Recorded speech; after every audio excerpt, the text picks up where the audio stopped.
So I thought we would talk about the vibe shift, because I hear the word vibe shift, well, 2 words, I suppose, being used a lot, and it's never in a consistent way. And I thought it was just an interesting thing to talk about, because it is true that we are in some sort of transformative position at this point. Things are changing, but the world is full of moving pieces, and it's hard to see exactly where things end up. I mean, you've got like this just post that I found on the internet, no views or anything, but this kind of summarizes it. Like, Easter 2024, join the White House as we celebrate Transgender Day of Visibility. Easter 2025, the White House honors the death of Jesus Christ for forgiveness of sins. For anyone who is in the UK, you can look at the number 10 Downing Street Twitter page and find, Indian, Muslim, Jewish, Jain, yeah, Buddhist, but no Christian celebrations on there. So you can see how the division has been drawn between the multiculti and the native, I suppose. And in America, the native has at least won out on this. So yeah, that is a vibe shift, and that is true. But this isn't like the people are treating these like tidal forces, and in a way they kind of are, but it's not one way or permanent or anything like that. And this, I mean, this is a good example. And also there's a kind of time delay on all of these things. For example, a bunch of video games recently put out video games that are woke. Video game producers put out video games that are woke, and they tanked because the vibe was not, we want woke video games. In fact, the vibe was, we don't want woke video games. But they were like, yeah, but this took us 5 years to make. So 5 years ago, you were all for woke. What's happened there? And it's like, yeah, well, the vibe changed. And fair, okay. Is vibe shift not just another term for woke being put away? That's a form of vibe shift. The vibe shift is. I mean, if it's coming from SNL, that's about as establishment as you can get. Absolutely. That's the description of the vibe shift. So you could have a vibe shift back in the 10th century, which was against away from Anglo-Saxonism and towards Normanism in England. That's the Anglo-Saxons being put away. The 10th century or 11th century commentators may have said. So the vibe shift is just the general change in feeling and the sort of moral atmosphere of what is appropriate and what is not appropriate. And as you pointed out there, Harry, Saturday Night Live put out a video. I'm not going to play it just because I don't want to get copyright struck. But in it, a gay couple come along and they have a baby. And all of these straight couples... Oh, the surrogacy thing. Yes. Yeah. All of the straight couples are like, where did you get the baby? How did you produce a baby? And... Wow. Yeah. Yeah. And so, as Helen Joyce here points out, well, the vibe shift is real. And yes, but it's also moving in several different directions because there's no one direction in which it can move. So yeah, the gay dad sketch, everyone pointed out that, oh my God, how did this get made? This suggests that the libs are kind of walking all of this back. And I saw this on LBC today. Tom Swarbrick was laughing at some guy who said that, I can't remember what he was calling white supremacy, but he was calling some nonsense white supremacy. And Tom's like, oh yeah, here we go. It's like, dude, you've courted this for the last 10 years. Yeah. What are you talking about? You believe this stuff, or at least you did until 5 minutes ago. Because, like I said, the vibe has shifted. So another vibe shift coming over to the UK is that actually more young people are going to church. Of adults surveyed, 12% reported that they attended a church of any denomination at least once a month in the last year, compared with only 8% in 2018, not including weddings, baptisms, christenings, and funerals. So not for any one particular event, but just because they felt like going to church. And so this would suggest a growth from 3.7 million in 2018 to 5.8 million in 2024, a 56% increase. And it is owed largely to younger generations. It's the Zoomers are now the second most likely age group to attend church, of course, the other being boomers. And that's very interesting. So things are changing, and it is a vibe shift. And you can see this in some quite stark places. Anything about that raises eyebrows? What? I never, Oh, excuse me. I never would have expected somebody to post that. Is that a lightning bolt Yeah. behind? Okay. But who is posting it? You'd put Oh. retired RN and business owner speaker. She's a woman who got famous for accusing Bill Clinton of molesting her. Oh, Oh. She has 1.7 million followers and is part of like BoomerCon American media, right? What? And so she has and she's posting. It's yeah, is that the That's wasn't the lightning bolt? Wasn't That's that the Mosley? fascist. I was going to say that was Mosley, wasn't it? Yeah. White Lives Matter with the fascist symbol. That is white nationalism, Yeah. quite blatantly, and that has 102,000 likes and 19,000 retweets. Well, again, referring back to the first segment of today's podcast, I think people can see the way in which other communities rally around their own. And this has become more and more clear as social media has allowed these incidents to be broadcast, and especially more and more clear as body cam footage from police incidents has been broadcast online as well. So people are getting the feeling that maybe it's time that we rally around our own as well. And I think that's what's motivating this shift, especially when it's such a tragic and pointless incident. Well, as Tim London here, sorry, he represents the kind of previous paradigm, doesn't he? I fully understand this place. We need to play their games. However, it should read all lives matter. That's the commitment to not playing their game. That's the commitment to playing the colorblind liberal Fresh Prince paradigm. And, well, it seems that a lot of people, 102,000 likes on 1.5 million views. So that's a very high proportion. Oh, and we're absolutely sure she manages her own account, and this wasn't some Zoomer trying to get himself fired. I don't know, man. I mean, it's a popular post. Yeah, I don't know whether she managed her account, but like the point is, it's under her name, so you've got to suggest that you've got to have it that she's the ultimate author of it. Whether she agree, if she doesn't agree with it, she should take it down and render an apology or something. But I'm not trying to say she has to or anything like that. I'm just saying this Not the sort of thing that you'd have expected to see even last year. exactly No. right. So this is we do appear to be going into a very different place now. But one of the things about going into this different place is this, right? So this is a teacher who is reprimanding her students for bullying a kid with a MAGA hat. The kid with the MAGA hat is crying, right? Do you know how I feel with y'all self? I want that on my desk first thing in the morning. Do y'all hear me? Now back to the top quiz. Put your hat back on. What? She spends the entire minute berating the lib students for bullying this kid with the MAGA hat. He's there just on his desk crying, and it's like, right, so now MAGA is the crying wimp who gets defended by the angry black teacher who tells him. Are we sure that wasn't some kind of sketch or something? Because it comes across like one. No, especially with it ending with her saying, "Put your hat back on." Yeah, I'm not joking. It's not a shift. It's not a sketch. And so that is very weird. And I think there is a distinct vibe shift to the right. Seems to be a lot of just evidence for it. And again, like you said, even a year ago, none of this sort of stuff would have been present anywhere. And I think Twitter has had a lot to do with this. Yeah. As much as I appreciate Elon Musk allowing the right to express itself on Twitter, I think there is a kind of grimy side to the right that maybe he could have just cleaned up a little bit. But anyway. So then you've got people saying, well, look, I actually think that this is going too far and too fast.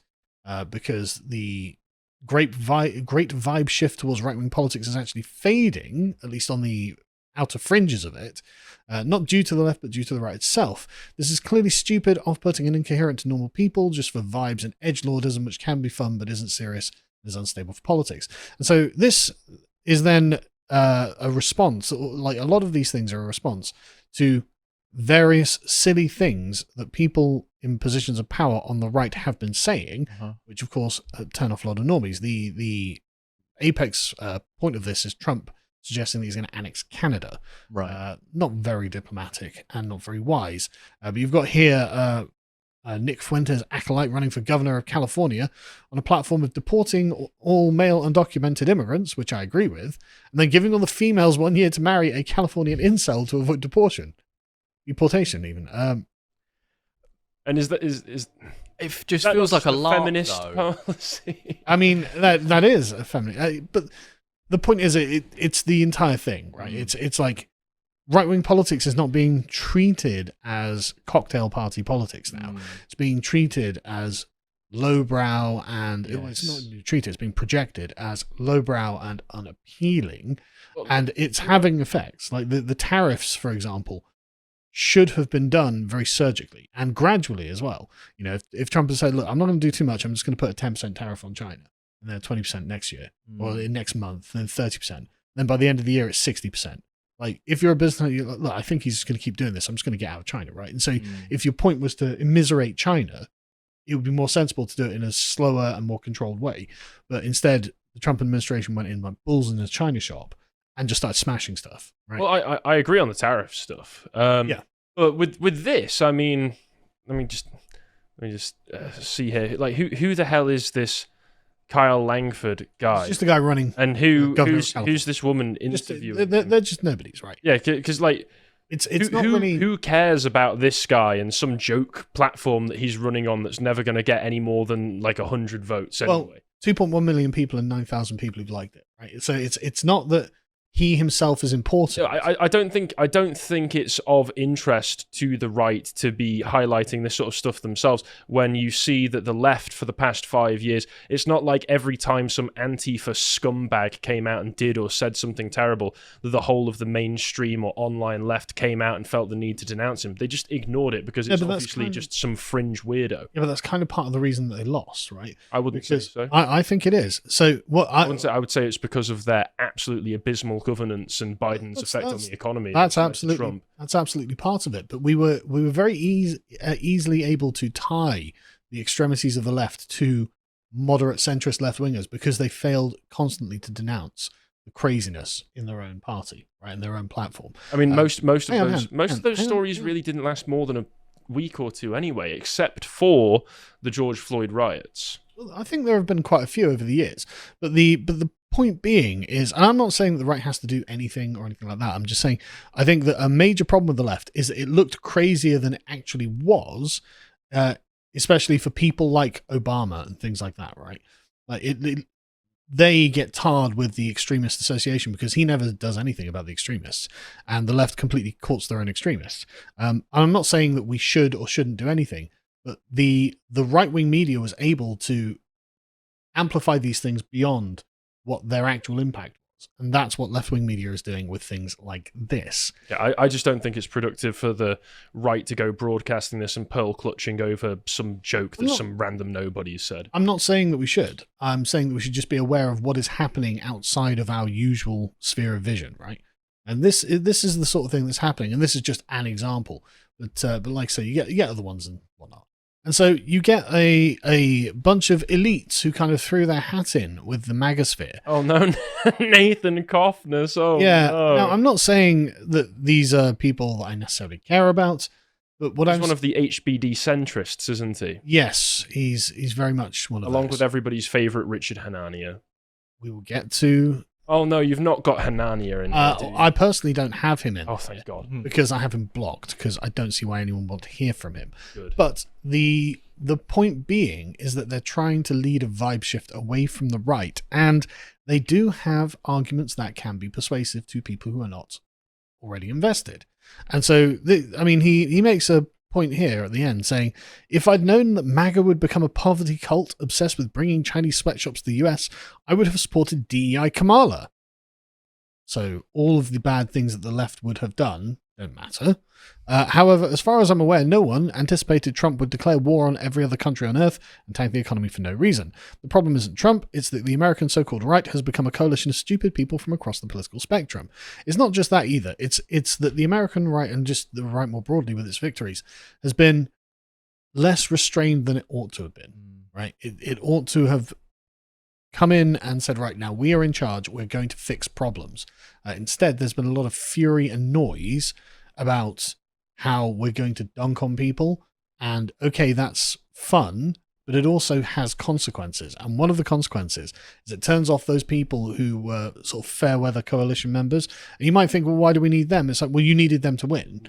And if you expect this movement to have a legacy, you'll need them to be able to be the ones writing the legacy. I will say, as much as there are parts of this analysis actually reading through it that I don't disagree with. Yeah. However, I will say I really dislike this whole intellectual peacocking that people like Coffness do, where they constantly like to try to signal that I'm high IQ, I'm high IQ, I'm high IQ, because you know that the people who are the smartest in the room are the ones that constantly have to reaffirm to you and themselves that they have the highest IQ in the room.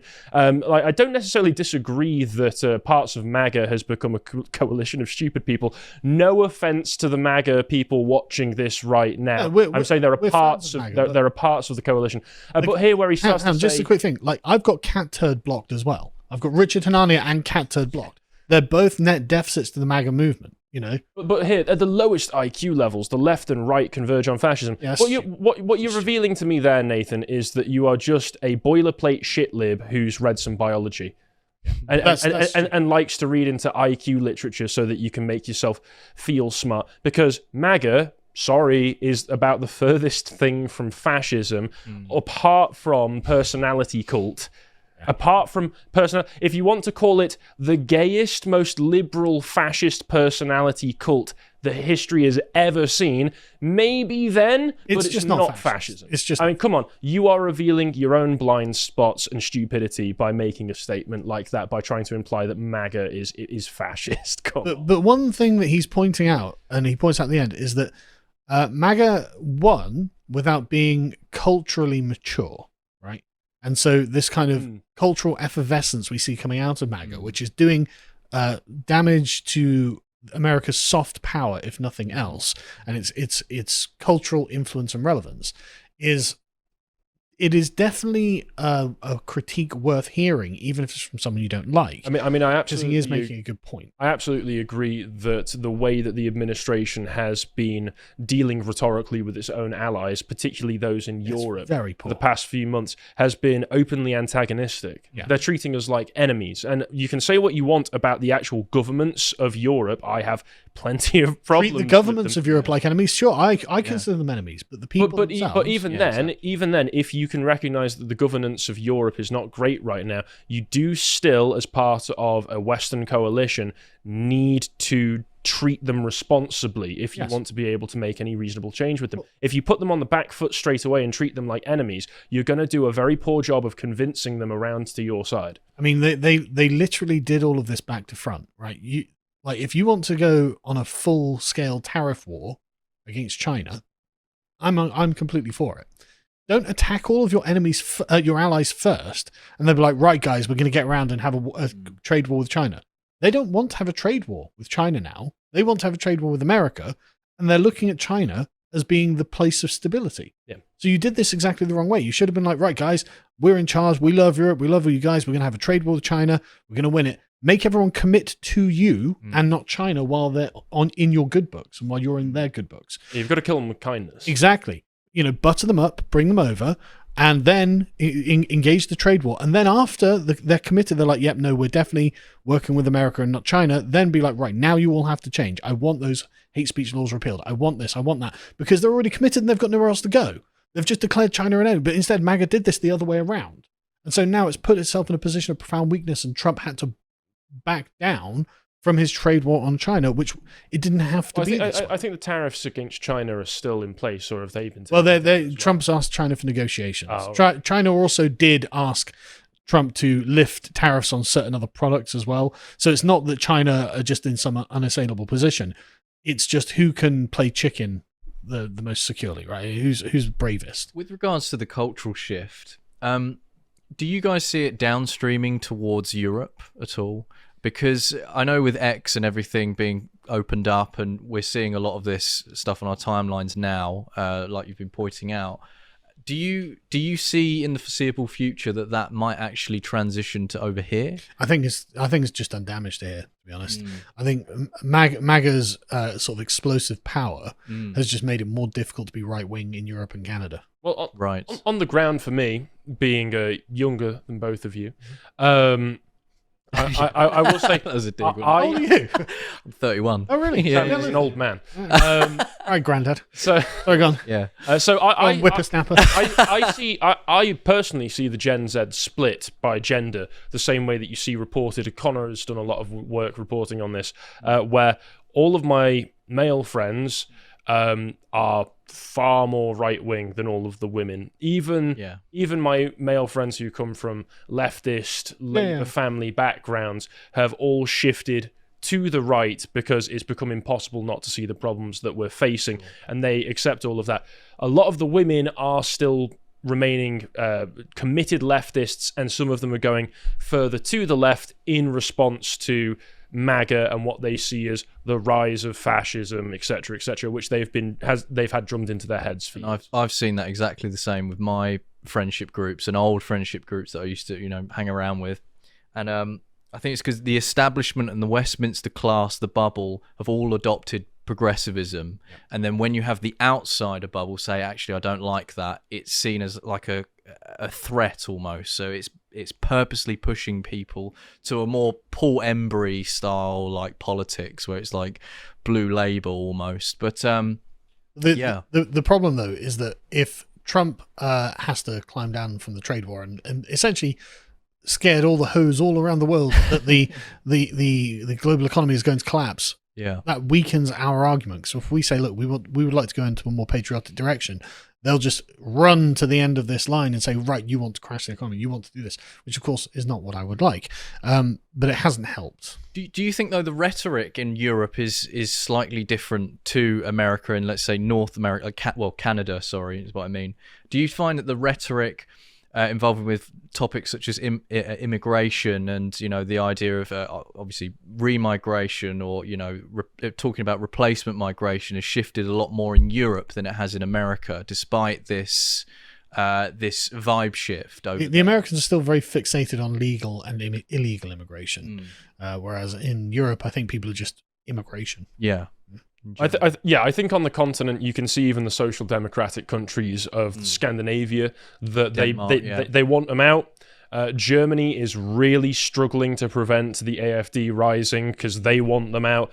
In France, they've been subject, the same as Germany, subject to so many terror attacks that there is a sizable base of people who want them out. And the continent, if it weren't for the fact that there's been the post-war firewall against right-wing parties, which is still trying to keep itself together, if there were real right-wing parties allowed into Germany or France into the positions of power, I think we would see that the feeling on the continent is pretty extreme. It would be a lot more hardcore than it is now. Yes. But the reason I bring this up is because Michelle Goldberg at the New York Times wrote this article, the vibe shifts against the right. And I think this is something to be sensitive towards, because remember, the left up until about 2 or 3 months ago had completely collapsed, right? The moral legitimacy of the left had collapsed. But what the Trump administration's sort of mishandling of the first couple of months of their own premiership does is give the left time to recover and time to find their footing, to lay legitimate criticisms on them, which isn't actually helping anyone and is actually just helping the left. I think it's important to point out as well that the mishandling that you're talking about has mainly been on the geopolitical stage. Yes. It's been very recent stuff as well. I mean, in the past few weeks. there's lots about the Trump administration that I praise. I love Stephen Miller. I love Tom Homan. I love we're just going to catapult every illegal over the border. Southern border crossings being reduced to such a ridiculous extent as we looked at last week is only a positive thing. Yeah, and there are a bunch of other things that the Trump administration plans to do as well. But for some reason, coming in with such an aggressive diplomatic posture, I think has really hurt them, and it's hurt us too. So it's not been great, I have to say. And one thing that it's important to be sensitive to is the kind of consensus politics of the left and, as you were saying, Harry, women, which is feeling the vibes. what are people feeling? And you've got people like Alex Castuccia. I can't pronounce that properly, but I've been on her podcast. It was apparently a right-wing podcast, but she's decided, actually, I do want the left to trans my kids. She's decided that, quote, the vibe is shifting yet again. The cumulative IQ of the right is looking worse than the market. Yeah, it seems to be the tariffs that pushed her over the edge back into transitioning kids. I would imagine that people I'm like just joking. I'm just joking. The swings, I would imagine, the swing voter types, I imagine they're just going back to a kind of milquetoast. She's not a swing voter. Okay. She's become disillusioned with the right wing movement because to her, the sort of the Curtis Yarvin sort of wing of the right is being right wing is a kind of status signal to say I'm not just a plebeian shitlib leftist, and actually I'm cool, I'm edgy, I'm part of something really avant-garde and cutting edge. And what the MAGA movement now it's mainstream, it's boring. And not just that, but what the MAGA movement has done is, because the MAGA movement is so plebeian in its fundamental constitution, it looks that way. It's very belligerent. It's very cat turd, right? And they're like, oh wait, these sorts of people are now culturally dominant, but they're cringe and low IQ and embarrassing to be around, and so I actually don't want to be associated with them, so I'm not going to be right wing anymore, or I'm going to leave the right, or I'm going to do whatever, right? And there are lots of people who feel this way, and that is a real issue, because there are a lot of people who are concerned about this kind of consensus mechanism, as feminine as it is, rather than with what is right and wrong. And this has alienated a bunch of tech bros that supported Trump. It's alienating the sort of the cool kids club that supported MAGA. It does alienate a lot of people, and these are people that you could keep on side with just a bit more finesse in the messaging and the actions. Because fundamentally, if MAGA had come in and not been hyper aggressive and just said, right, okay, thanks for electing us, we're going to fix the country like we said we would, and then just start deporting millions, changing a bunch of the laws so kids can't be trans, do whatever the things are, without making a big song and dance about it, the win would have gone on their side and the loss would have gone on the other side. But as it stands now, because of the kind of belligerence of the right, the left is clawing back. I do think, to connect it as well, I'm sure you lads agree with this as well, the consistent slop posting as well on the right has definitely contributed towards this gigantic shift. 100%. Elon posting slop. I'm so bored of it. Don't post this stuff. It's for money. It's for monetary gains. It's not for anything substantial anymore. And that's what I get a bit disillusioned with it, especially like scrolling through my feed. And there are things that pop up that I just didn't want. I know. I get that. You look for other content and it broadens it. But when it's just like, oh, this person said this at a whatever, how awful, right? And then loads of emojis, whatever. Oh, I don't know. I don't really know. I mean, one of the things that we've been trying to do at Lotus Eaters is up our game, right? Is to be, I mean, this is why we dress nicely, and get good guests on. Thanks, man. The problem, and I think a lot of people have with Twitter at the moment, is that it is just lowest common denominator content churning mill, right? Yeah. Twitter used to be a kind of aristocratic platform. That was kept clean of this kind of stuff. Now, it had lots of other detriments, but Elon kind of reducing it to lowest common. I mean, I like the fact you can get paid to post on Twitter, but there should be some kind of barrier to entry, just to prevent Indian scammers from forming cabals on there and just taking hundreds of thousands of dollars out of the advertising revenue, right? Like there shouldn't be loads of Nazi stuff all over Twitter. That's very low class. That's very low brow. The constant anti-Semitism, the constant just gross posting that you see on there. It's like, this didn't happen before. Like, I'm not saying censor people because of political opinions. Let people write an essay on why you should be a Nazi or whatever, right? I don't care. That's fine. It's the tenor of the discourse that is there's the no issue. Standards. Yeah, exactly. Well, there's no standards anymore. It's all monetary. It's all driven by that. Yeah, and it's driven by just vulgarism, and I think that is to Twitter's detriment. But it's also because Twitter is viewed as a right-wing platform now, which would be good if it was still kind of classy and sophisticated. But because it's not, it's putting off a lot of the cool kids who then go to the New York Times, and you see how the narratives get filtered and things end up Like, things that weren't true become true. This is a kind of journalistic alchemy that they're doing, and the only way to prevent this is to kind of tighten up the ship a bit. And so that's my thoughts on the vibe shift. If you would like to watch the full uncut version that is also uncensored, head on over to lotuseaters.com to find out more.